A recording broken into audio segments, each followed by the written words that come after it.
Welcome to Inspired Nonprofit Leadership, where you'll hear insights and useful strategies, as well as lessons learned from other nonprofit leaders and valuable tips from a variety of experts. Here to help you with the challenges and opportunities you face day after day is your host and nonprofit leadership expert, Sarah Olivieri. Hello, nonprofit leaders, and welcome to your go-to place for information and inspiration. I'm your host, Sarah Olivieri, and you're listening to Inspired Nonprofit Leadership. Today, we're going to be talking about maintaining your strategic focus in the midst of those nonprofit fires. If you've ever felt overwhelmed by endless urgent tasks and struggled to focus on what truly matters for your nonprofit, this episode is for you. We're going to talk about treating your focus as an asset, how to keep the main thing the main thing. In other words, ensuring your daily tasks align with your strategic goals, and some time management tips to help keep you on track. All right, let's dive in. So, as an executive director or CEO, your time and attention are actually your number one assets that you bring to your organization. So, I want you to start thinking about your focus, that time and attention, as a resource that you need to spend wisely. When someone comes to you with an urgent task or matter, you need to ask yourself two really important questions. First, is this urgent for me? And second, is it important for me? Based on, as an executive director, is it important to put my time, focus, attention, energy on? Just because something is urgent for someone else doesn't mean it needs to be urgent for you or a priority for you as an executive director. Lots of people are going to want your time and attention, probably a lot more than you can actually give. So you need to be prioritizing that focus, that time and attention. And to do this actually requires a lot of emotional control. You see, when other people experience something as urgent, it's not just like a factual, this is urgent. It usually comes with an emotion of urgency. So when people come to you with that sense of urgency, you need to be able to accept their emotional state compassionately, but not let it change your emotional state. You need to stay rock solid emotionally as people approach you with their varying emotional states. And it's your ability to stay emotionally regulated, which is going to help you prioritize your focus, your time, and attention, and keep that main thing the main thing. All right, let's talk about keeping that main thing the main thing. In other words, keeping your daily tasks aligned with your big vision and goals. I work with clients one-on-one and in a group setting as well in the Thrive program, where we teach the impact method, which is a business operating system for nonprofits. And so much of the impact method is about keeping the main thing, which ultimately relates to our missions, right? Our missions are the main thing at our nonprofits. And one of the ways we do this is we create strategic goals, and then we break those goals down into actionable projects. And then we break those projects down into daily tasks. And this ensures that the daily tasks that we're working on are literally linked to our strategic goals. This approach transforms kind of random to-do lists of things that, we kind of think we should do into a coordinated plan. And another secret to making this work is we need to be able to update those goals frequently so that they reflect the most current realistic status of what our goals should be and that they're meaningful to everybody in the organization. In the impact method, we actually update our strategic goals every 2 months. And during that time, after we've updated our goals, we update our projects for those upcoming 2 months. And then every 2 weeks, we check in on those projects and build out the next 2 weeks of detailed tasks to be done. We also create projects for kind of recurring tasks around the different functions of our organization. So let's just go into that a little more.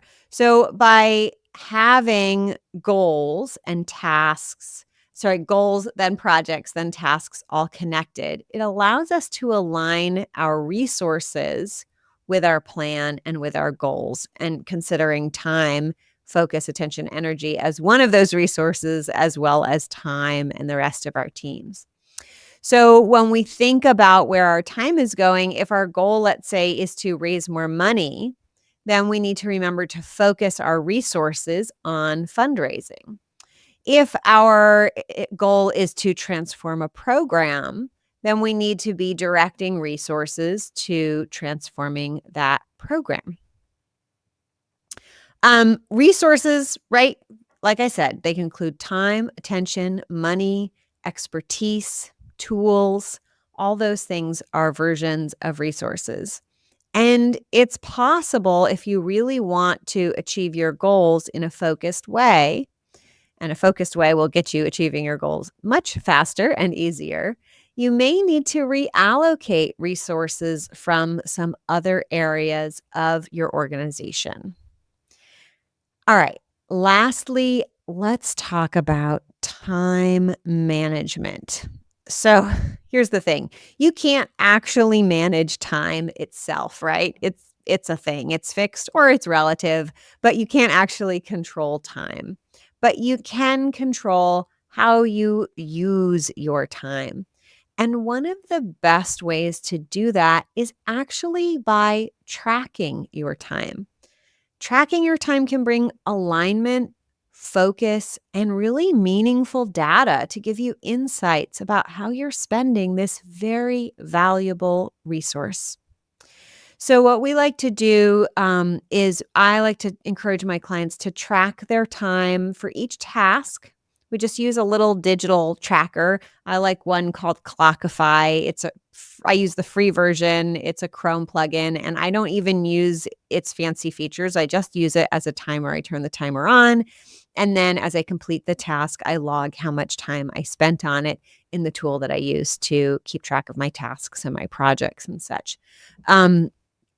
So when we do this and when our tasks are linked to projects, we can then tally up how much time did each person spend on the project, or I like to think of it as a leader. How much time did the CEO spend, the executive director, and then how much time did the rest of this team spend on getting that project done? And then we look at it every 2 months when we do our strategic planning. And when we do this, we can start to see how this helps you direct impact where you put your time, right? So we have, if we put our time somewhere and then we start to see the result of that. So, when there are some things we do in life have immediate results, right? So like when we're hungry, if we eat, we're no longer hungry. The impact is very direct and very clear. But oftentimes the impact of our work in our nonprofits, our daily work, can be hard to see because the results are complex and maybe might have some time between when we did the work and when we see the results. So measuring where we're putting our time and then visually charting that and comparing it to the results we're getting can help us see how we spend our time and the results that gets. So often nonprofits come to me worried about funding. And again, what I see is when we look at where are their team members spending their time, attention, focus, the problem is they're just not spending any time on fundraising or very little time compared to the rest of our activities. And that's usually the primary root cause of why they're having funding challenges. All right, I'll leave you with one final thought today. Focused attention time.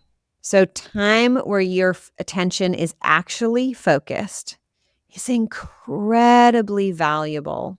I'm talking about those moments where you get in that flow state and you're super focused and you're super effective and efficient in a certain amount of time. 5 minutes of this flow state focused time can be more productive than hours of unfocused time. It's partly why I encourage everyone to take plenty of time for self-care. When I'm tired and I feel that I can't use my time for work in this focused way, I rest. And sometimes that means I'll rest all day. Sometimes it means I'll rest for 2 days, maybe even 3 days. Sometimes I think, oh boy, I'm so lazy, I'm resting so much. But I know, because I've done this time and time again, that rest is going to pay off and it's going to turn into focus time once I'm fully rested. And that focus time, I will make up for those 3 days of lost work within 1 day, or sometimes even just a few hours. That's how powerful focused time can be. So, where you spend your time is important, but it's the focus during that time that truly moves the needle. So start thinking of your focus as your most valuable resource as a nonprofit leader. Thank you for joining me today and for all that you do to make our communities better. Take care of yourself, take time for self-care, keep your focus sharp and your strategic goals within sight. And be sure to subscribe and listen to the next episode of Inspired Nonprofit Leadership. Until then, all the best. You've been listening to Inspired Nonprofit Leadership. Thanks so much for tuning in. Be sure to subscribe so you don't miss a single episode or the bonus episodes. And while you're at it, please leave a rating and review, and be sure to share with your friends and colleagues. Tune in every week for more useful insights and wisdom on nonprofit leadership. Thanks so much for all you do for the communities you serve. Until next time, all the best.